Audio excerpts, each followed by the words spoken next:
مقام کو بتلایا جا رہا کہ دیکھو میرے محبوب کا مقام دیکھو. پھر اے امتیوں تم بھی اپنے مقام کو پہچانو.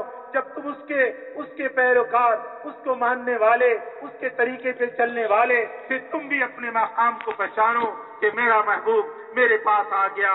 آؤ اور قریب ہو جاؤ، اور قریب ہو جاؤ، اور قریب ہو جاؤ. اور پھر لو یہ تحفہ لو، یہ انعام لو. تم مجھے پیارے، تمہاری امت بھی مجھے پیاری. اپنی امت کے لیے یہ تحفہ ہے، یہ انعام ہے، یہ عطیہ ہے، یہ ہدیہ ہے. یہ لے کر جاؤ. یہ قیمتی ہدیہ اور باقی چیزیں تمہیں زمین پہ پہنچا دی، لیکن قیمتی چیز دینے کے لیے میں نے جبرائیل کو بھی واسطہ نہیں بنایا. لو براہ راست مجھ سے یہ تحفہ لے کر جاؤ. کس کے لیے لے کر جاؤ؟ اپنی پیاری امت کے لیے لے کر جاؤ. وہ امت جو مجھے، جیسے تم مجھے محبوب پیارے، ایسے ہی تمہاری امت بھی مجھے محبوب اور پیاری. جاؤ میری اس محبوب امت کے لیے یہ پیارا تحفہ ہے. یہ ہے وہ نماز جو اللہ نے وہاں سے دیا اور دے دیا انعام کہ لے لو یہ انعام. یہ وہ انعام ہے جس انعام سے جو چاہو تم کروا لو. لیکن کب؟ جب وہ نماز ہماری نماز بنے، جب وہ نماز ہماری نماز بنے. جب نماز بنے گی تو اس نماز سے کام بنیں گے، دنیا کے کام بھی بنیں گے، آخرت کے کام بھی بنیں گے، انفرادی کام بھی بنیں گے، اجتماعی کام بھی بنیں گے. چھوٹے مسئلے بھی حل ہوں گے، بڑے مسئلے بھی حل ہوں گے. لیکن نماز کو نماز بنانے کے لیے ہمیں محنت کرنی پڑے گی. مولانا یوسف صاحب رحمۃ اللہ علیہ اپنے ایک بیان میں فرماتے ہیں کہ نماز کو نماز بنانے کے لیے یہ مشق کرو کہ جب بھی نماز میں کھڑے ہو، جب اللہ اکبر تو علیہ السلام کو بغیر اسباب اور وسائل کے پال کے دکھایا. جس قدرت سے اللہ نے ابرہہ کی لشکر کو بغیر فوج اور ہتھیار کے ختم کر کے دکھایا، اور جس قدرت سے اللہ نے ایک یتیم اور مسکین اور فقیر کی اسکیم کو ساری دنیا میں چلا کے دکھایا. میں اللہ کی اس قدرت کی طرف منہ کیے کھڑا ہوں. اللہ کے استقبال قبلہ کے وقت اللہ کی اس قدرت کا استقبال کا دھیان ہو.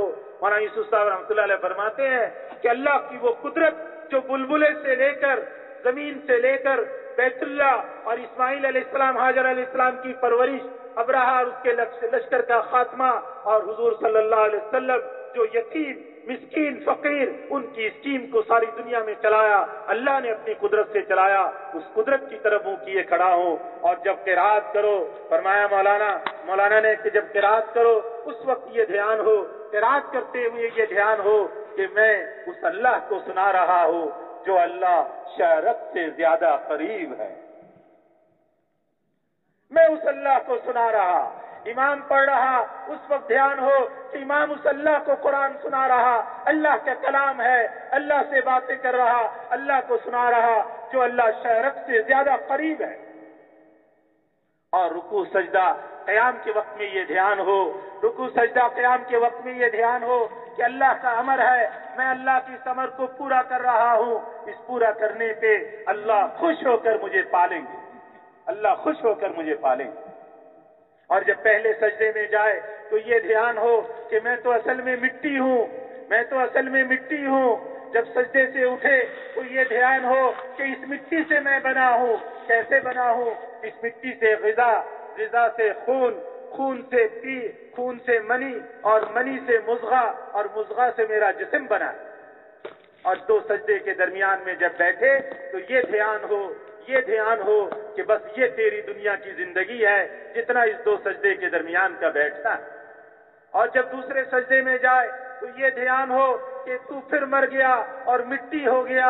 اور دوسرے سجدے سے جب اٹھے تو یہ دھیان ہو کہ اللہ کے سامنے قیامت کے دن میں کھڑا ہوا ہوں اور اللہ کے سامنے حاضر ہوں، اللہ کے سامنے کھڑا ہوں. اس دھیان کے ساتھ نماز پڑھو، پھر یہ نماز بنے. کاش کہ کوئی ایک نماز ہماری ایسی ہو جائے کہ جو اس قابل ہو کہ جو اللہ کے یہاں سے نماز کہلانے کے قابل ہو. کیسی بھی نماز پڑھیں گے فرائض تو ادا ہو جائیں گے کہ لیکن وہ عطیہ، وہ تحفہ جو اللہ نے عرش سے اوپر اپنے حبیب کو بلا کر دیا، اس عطیہ اور تحفے سے فائدہ اٹھانے کے لیے اس عطیہ اور تحفے کی قدر اور اس انعام کی قدر اس نماز کو نماز بنانے پر ہی ہے. جب وہ نماز بنے گی پھر سارے مسئلے حل ہوں گے. پھر دیکھیں گے ہم کیسے مسائل حل نہیں ہوتے. بھائی اس کی درخواست ہے کہ ہم سب نیت کر لیں کہ انشاءاللہ آج سے کوشش کریں گے. گناہ تو اللہ نے معاف کر دیے، یقیناً کر دیے. اب ہم یہ کوشش کریں گے کہ نماز کو ایسی بنانے کی کوشش کریں گے جس میں یہ سارے دھیان پہلے دن پہلے موقع پہ یہ سارے دھیان نہیں آئیں گے. آہستہ آہستہ کوشش کرتے رہیں گے. دھیان بھاگتا رہے گا، پھر کھینچ کر لائیں گے، پھر بھٹک جائے گا، پھر لے کر آئیں گے. کبھی سنتوں میں، کبھی فرائض میں، کبھی نوافل میں، کبھی واجب میں. جب ان چیزوں کو کوشش کرتے چلے جائیں گے پھر ایک وقت انشاءاللہ آ جائے گا کہ اللہ پاک ہمیں وہ نماز عطا فرما دیں گے جو یقیناً اللہ کا تحفہ اور انعام کہلانے کا حقدار ہے. کریں گے انشاءاللہ اس کی کوشش. کب سے کریں گے کوشش؟ اب کون سی نماز آئے گی؟ عصر کی نماز. عصر کی نماز سے پہلے وضو بھی کریں گے، وضو کے بعد تحیۃ الوضو بھی پڑھیں گے. بس اسی سے کوشش کر دے. جن کا وضو ہو اور وہ کوئی نفل کی نیت باندھنے لگے تو وہاں سے کوشش کر دے. اگر فرمائیں تو ایک دفعہ پھر دوہرا دوں یہ ساری چیزیں. کیا کہتے ہیں؟ ہاں، یہ نماز کی بات جو مولانا یوسف صاحب رحمۃ اللہ علیہ نے فرمائی، اس کو پھر ایک دفعہ سن لیں کہ مولانا یوسف صاحب رحمۃ اللہ علیہ فرماتے ہیں اپنے ایک بیان میں جو آج سے کوئی 48 برس پہلے انہوں نے بیان کیا تھا. اس میں انہوں نے یہ بات فرمائی کہ نماز کو بنانے کے لیے اس دھیان کی نماز میں کوشش کرو کہ جب اللہ اکبر کہیں، اللہ اکبر کہہ کے جب نماز میں داخل ہونے لگے تو اس وقت دھیان ہو کہ اللہ اکبر، کتنے بڑے اللہ کہ ساتواں آسمان اور زمین اس کی بڑائی کے آگے مچھر کے پر کے برابر نہیں. اور اتنے بڑے اللہ کہ ایک امر سے اس پوری کائنات کو ختم کر دے اور ایک امر سے اس کائنات سے بھی بڑا مکان بنا دے. اور میں جو قبلے کی طرف منہ کر کے کھڑا ہوا ہوں، قبلے کی طرف منہ کر کے کھڑا ہوا ہوں تو استقبال قبلہ بیت اللہ کے پتھر اور اینٹ کی طرف منہ کر کے نہیں، بیت اللہ کے یا مقام پہ جو اللہ کی قدرت ظاہر ہوئی تھی اس قدرت کی طرف منہ کر کے کھڑا ہو. وہ کون سی قدرت تھی؟ وہ قدرت وہ تھی جس سے اللہ نے پانی میں بلبلا بنایا اور اس بلبلا کو پھیلا کر زمین بنایا اور اس زمین پہ اپنے گھر بیت اللہ کو بنایا اور وہاں پہ اپنے خلیل کے بیٹے اور بیوی کو بغیر چیزوں کے اللہ نے پال کر دکھایا. اور وہاں جہاں پہ اپنے دشمن ابرہہ کو بنائے اس کے لشکروں کے ہتھیاروں کے بغیر کسی ہتھیار فوج کے ختم کر کے دکھایا. اور جہاں سے اللہ نے ایک یتیم مسکین فقیر کی اسکیم کو ساری دنیا میں چلا کے دکھا دیا.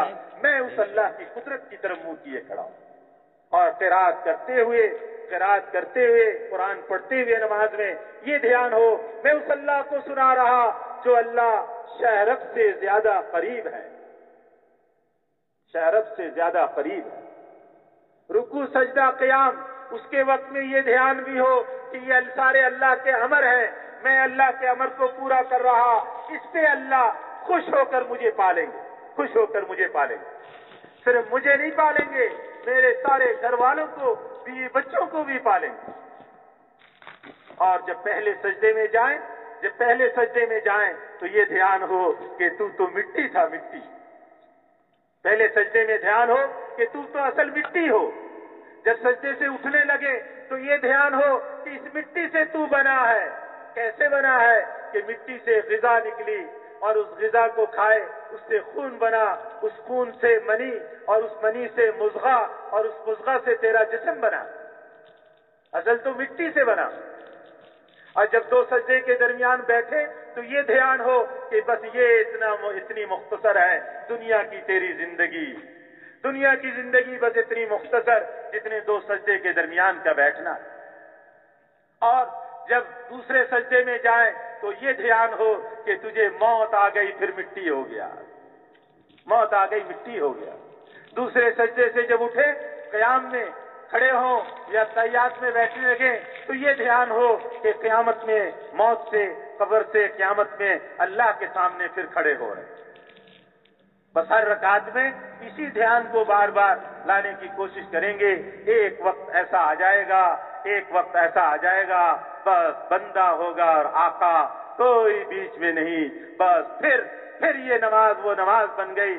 نماز پڑھے مسئلے حل، نماز پڑھے بیماری دور، نماز پڑھے قرضے اترے، نماز پڑھے بھوک ختم، نماز پڑھے پیاس ختم، نماز پڑھے روزی ملے، نماز پڑھے مقدمے حل ہو، نماز پڑھے دشمن ختم ہو، نماز پڑھے دشمنوں پہ غلبہ ہو، نماز پڑھے قبر کی سختی ختم، نماز پڑھے موت کے وقت کی سختی ختم. یہی نماز جو دنیا میں پڑھتے رہے، اسی نماز کا فائدہ پھر ملے گا، آخرت میں بھی ملے گا، قبر میں بھی، حشر میں بھی، پلسرات میں بھی، اور پھر یہی نماز بغیر حساب کتاب کے جنت میں لے جائے. لیکن نماز تب نماز بنے گی جب اس نماز کے علم کو بھی سیکھیں گے اور باقی بندگی کے علم کو بھی سیکھیں گے. نماز کے علم کو بھی سیکھنا، باقی علم کو بھی سیکھنا، اس کے لیے ہم فضائل کی مجلسوں میں بیٹھیں گے، فضائل کی مجلسوں میں بیٹھیں گے، جس سے بار بار شوق پیدا ہو کہ نماز بنانی ہے، اپنے ذکر کو ذکر بنانا ہے، اپنے اخلاق کو درست کرنا ہے. حضور صلی اللہ علیہ وسلم کیا فرما رہے ہیں کہ اے لوگو، ہم تو دنیا میں ایسے رہ رہے ہیں، ایھا الناس، تم تو دنیا میں ایسے رہ رہے ہو، کأن الموت فیہا علی غیرنا کتب. ارے لوگو دنیا میں یوں جی رہے ہو کہ جیسے موت تمہارے اوپر نہیں کسی اور کے لیے لکھی گئی ہے. بھائیو، ہم دنیا میں رہنے کے لیے نہیں آئے، دنیا رہنے کی جگہ نہیں. حضور فرما رہے ہیں، ایک موقع پہ آپ صلی اللہ علیہ وسلم نے خطبہ دیا اپنے صحابہ کے بیچ میں، اور صحابہ سے یہ فرمایا، ایھا الناس، ارے لوگو، کأن الموت فیہا علی غیرنا کتب.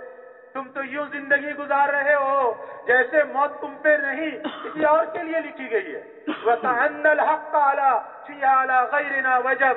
اور جیسے اللہ کے جو حقوق ہیں، اللہ کے جو احکامات ہیں، اللہ نے جو چیزیں بتلائی ہیں، وہ تم پر نہیں، وہ ہم پر نہیں، وہ کسی اور پر واجب. وَكَأَنَّ الَّذِي نُشَيِّعُ مِنَ الْأَمْوَاتِ سَفَرٌ أَمَّا قَلِيلٍ إِلَيْنَا رَاجِعُونَ. اور جن کو ہم اپنے ہاتھوں سے تیار کر کے آگے بھیج رہے ہیں اور دفن کر رہے ہیں، گویا کہ یوں لگ رہا ہے، ہمیں یوں لگ رہا ہے کہ جیسے وہ مسافر تھے، سفر میں گئے ہیں، ابھی آ جائیں گے. اما قلیل الینا راجعون، بس ابھی تھوڑی دیر میں واپس آنے والے. وناکل تراثهم، اور ان کے چھوڑے ہوئے مال کو کھاتے ہیں. کأننا مخلدون بعدهم، جیسے کہ ہمیں یہاں ہمیشہ رہنا ہے، وہ گئے ہیں، ہمیں نہیں جانا، ہمیں تو یہاں ایسے ہی رہنا، ہم تو یوں زندگی گزار رہے.